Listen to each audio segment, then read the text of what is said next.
हमारी आज की खोज शुरू होती है जब 19 साल के एक लड़के शरण के पेरेंट्स घबराए हुए पुलिस के पास पहुंचते हैं। वो पुलिस को एक वीडियो दिखाते हैं जो उनके बेटे शरण का ही है।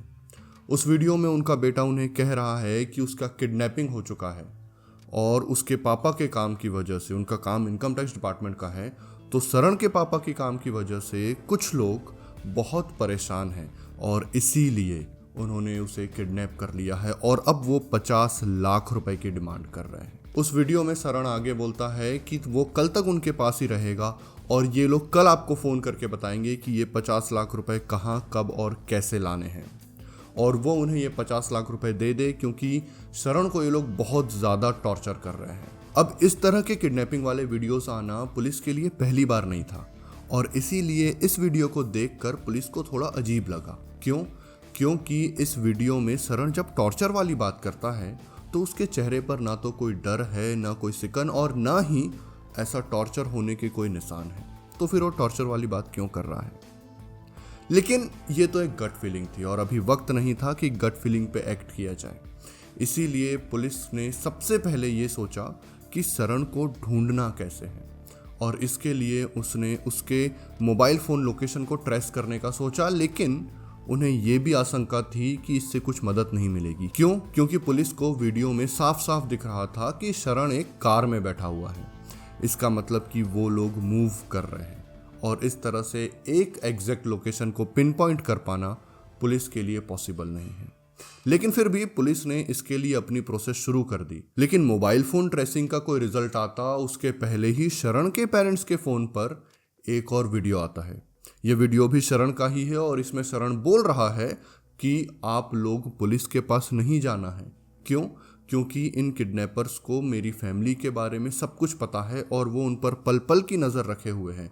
उन्हें ये पता है कि मेरी बहन कहाँ जाती है, कहाँ रहती है, क्या करती है और उसकी दिनचर्या क्या है, और उन लोगों ने मुझे सारी चीज़ें बताई है जो कि पूरी तरह से करेक्ट है। तो प्लीज़ मुझे और मेरी फैमिली को बचा लीजिए और इन्हें 50 लाख रुपए देकर ये मामला यहीं पर ख़त्म कीजिए। पहले वीडियो के आने में और इस वीडियो के आने में थोड़ा सा समय बीत चुका था, लेकिन पुलिस को ये वीडियो देखकर भी वही सेम फीलिंग थी कि कुछ तो गड़बड़ है, लेकिन क्या, कुछ भी नहीं पता था। इसलिए पुलिस ने अपनी जो इनिशियल खोज की जो प्रोसेस थी लोकेशन ट्रेसिंग वाली, उसको कंटिन्यू रखा और लोकेशन ट्रेसिंग के जब रिजल्ट आए तो उन्हें वही चीज़ मिली जिसका उन्हें शक था, एक मूविंग कार, और उसके बाद अचानक से रोड पर ही वो सिग्नल गायब हो गया। पुलिस ने लास्ट नोन लोकेशन पर जाकर ये देखने की कोशिश की कि जिस रोड पर वो लोग चल रहे थे वो रोड कहाँ कहाँ जाता है और उससे कौन कौन से एग्जिट निकलते हैं, लेकिन पुलिस को ऐसा कुछ पुख्ता हाथ लग नहीं पाया और इसीलिए अब पुलिस के पास सिर्फ एक ही चीज़ थी करने के लिए, और वो था इंतज़ार इस बात का कि जो किडनैपर है वो अगले दिन जो फ़ोन करने वाला है वो फ़ोन करेगा, अपनी लोकेशन देगा और तब वहाँ पर शरण को बचाकर उन किडनैपर्स को अरेस्ट कर लिया जाएगा। इसका मतलब साफ था कि पुलिस के लिए अगला दिन बहुत ज़्यादा बिजी होने वाला था। अगला दिन तो आया, लेकिन जो नहीं आया वो था किडनैपर्स का कॉल, और यहाँ पर पुलिस के लिए चिंताएं बढ़ती चली गई क्योंकि किडनैपर्स का कॉल न आना एक अनहोनी की ओर इशारा करता है। हो सकता है उन्होंने शरण के साथ कुछ कर दिया हो, इसलिए उन्होंने कॉल न किया हो। अब इंतज़ार का समय खत्म हो चुका था। अब समय था तो बस अपनी खोज को आगे बढ़ाने का, और इस खोज को आगे बढ़ाने के लिए पुलिस के पास एक नहीं, दो रास्ते थे। सबसे पहला ये कि शरण की जो लास्ट लोकेशन उन्हें पता है वहाँ पर जाकर ग्राउंड लेवल पर इन्वेस्टिगेशन की जाए, और दूसरा ये कि शरण के जो भी दोस्त रिश्तेदार हैं जिन्होंने भी उसे आखिरी बार देखा है या उनसे बात की है या उनसे मिले हैं, उनसे बात की जाए। तो पुलिस ने इस चीज़ के लिए दो टीम्स बनाई। पहली टीम ग्राउंड लेवल पर जाकर अपनी पूछताछ शुरू की। उन्होंने वहाँ के लोगों से बात करने की कोशिश की और ये जानने की कोशिश की कि क्या उन लोगों ने कोई ऐसी सस्पिशियस एक्टिविटी देखी है, क्या उन लोगों ने किसी 19-20 साल के लड़के को जबरदस्ती कार में बैठते देखा है। इसके अलावा पुलिस ने वहाँ के आसपास के पॉसिबल क्रिमिनल स्पॉट्स को भी खोजना शुरू किया। पॉसिबल क्रिमिनल स्पॉट्स मतलब ऐसी जगह जो अबेंडेंट हो, अंडर कंस्ट्रक्शन बिल्डिंग हो सकती है, कोई अबेंडेंट फैक्ट्री या कोई अबेंडेंट हाउस हो सकता है जहाँ पर शरण को रखा गया हो। लेकिन पुलिस को ऐसा कुछ भी नहीं मिला। और वहीं पर पुलिस की दूसरी टीम जो कि शरण के रिश्तेदारों और दोस्तों से बात कर रही थी, उन्हें पता चला कि शरण आखिरी बार अपने एक दोस्त विशाल के घर के लिए निकला है। लेकिन जब पुलिस ने विशाल से बात की तो विशाल ने बताया कि शरण तो कभी उसके घर पहुंचा ही नहीं। इसका मतलब साफ था, घर से निकलने के बाद और विशाल के घर पहुंचने से पहले ही शरण का किडनैप कर लिया गया था। लेकिन इस चीज़ के अलावा पुलिस को कुछ भी हाथ नहीं लगा और पुलिस की ये टीम भी निराशा के साथ ही लौटी थी। यहाँ पर पुलिस ने अब आसपास के पुलिस स्टेशंस को भी खबर कर दी थी कि यदि उन्हें 19 साल के लड़के शरण के बारे में कुछ भी पता चलता है या फिर 19 साल के आसपास किसी लड़के की बॉडी मिलती है तो वो ज़रूर से बताएं। अब पुलिस के पास जितनी भी लीड्स थी सब खत्म हो चुकी थी, सब एक डेड एंड पर जाकर रुक चुकी थी। यहाँ पर इस खोज को आगे बढ़ाने के लिए पुलिस को ज़रूरत थी तो अब एक नए पर्सपेक्टिव की और नए लीड्स की, और इसके लिए पुलिस ने इस केस को दोबारा से शुरू से देखने का सोचा। और पुलिस ने इस चीज़ की शुरुआत की बार बार उन वीडियो मैसेजेस को देखने से जिसमें शरण ने अपनी किडनैपिंग वाली बात कही थी। उन वीडियो मैसेजेस को देखने से पुलिस को ये समझ आया कि शरण की बॉडी लैंग्वेज ऐसी है जैसे कि वो उन लोगों के साथ बैठा हो जिन्हें वो जानता है, खासकर तब जब एक वीडियो के आखिरी में वो इशारे से पूछता है कि क्या उसने सही बोला है, और हम ऐसा इशारा उन्हीं लोगों के साथ करते हैं जिन्हें हम जानते हो। इसके साथ ही इन सारे इवेंट्स को एक बर्ड आई व्यू से देखने से पुलिस को एक और चीज़ समझ आई, वो ये कि जो पहला वीडियो मैसेज था उसमें पुलिस को बताने या ना बताने की कोई भी बात नहीं थी, लेकिन जो दूसरा वीडियो मैसेज था सिर्फ उसमें बात की गई थी, वो भी तब जब इसके पेरेंट्स पुलिस तक पहुंच चुके थे। तो ये कोइंसिडेंस था या फिर कोई तो भी घर का या पास का आदमी उन किडनैपर्स को ये इन्फॉर्मेशन फीड कर रहा था। इस सारे के सारे ऑब्जर्वेशन ने पुलिस के लिए उनके टारगेट को नैरो डाउन कर दिया था।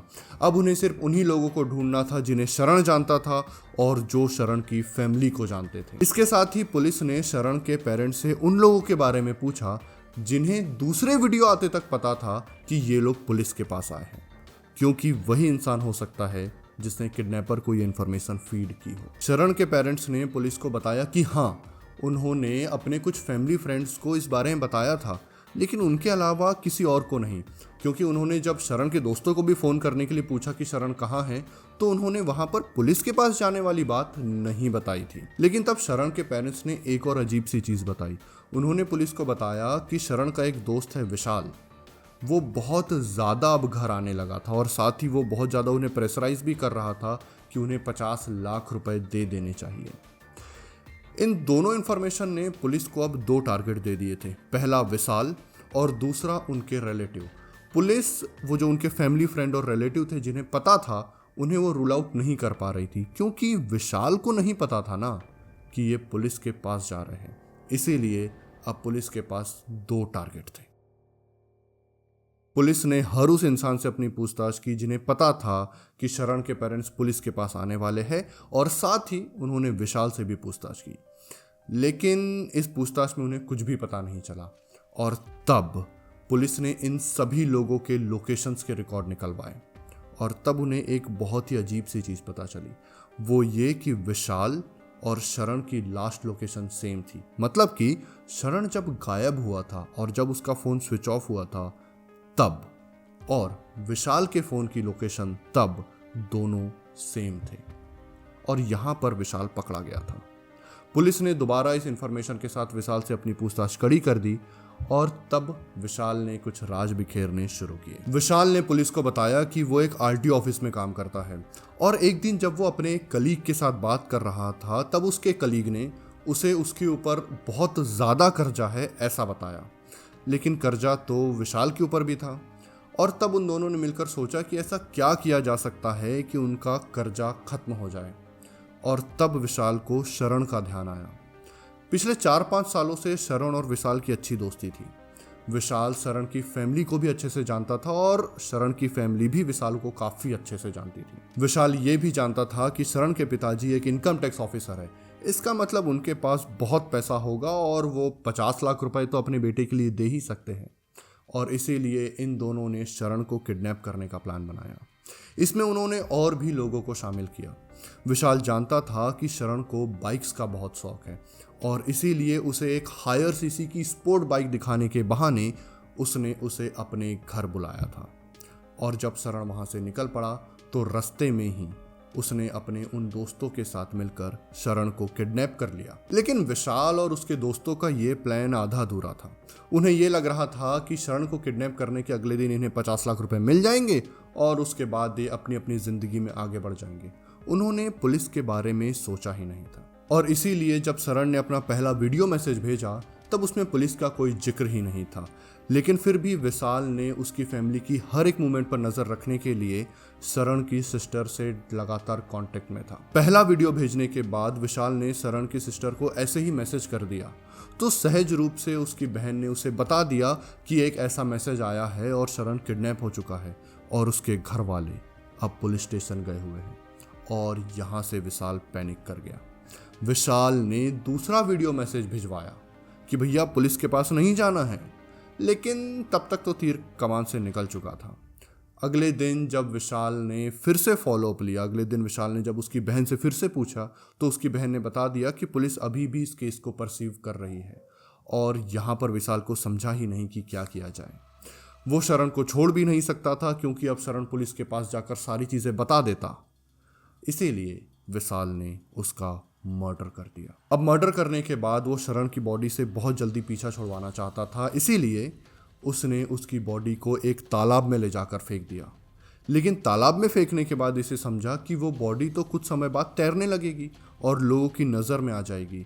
इसीलिए उसने उस तालाब पर नज़र रखी और जैसे ही बॉडी सरफेस पर आई उसने वहां से बॉडी को रिट्रीव करके एक दूसरी जगह ले जाकर उसे ठिकाने लगा दिया। विशाल के इस बयान के बाद पुलिस ने उसके सारे दोस्तों को अरेस्ट किया और शरण की बॉडी को रिकवर किया। और विशाल और उसके दोस्तों के अरेस्ट के साथ हमारी आज की खोज पूरी होती है। लेकिन मेरा आप लोगों से एक सवाल है कि क्या यहाँ पर इस खोज की दिशा को बदला जा सकता था?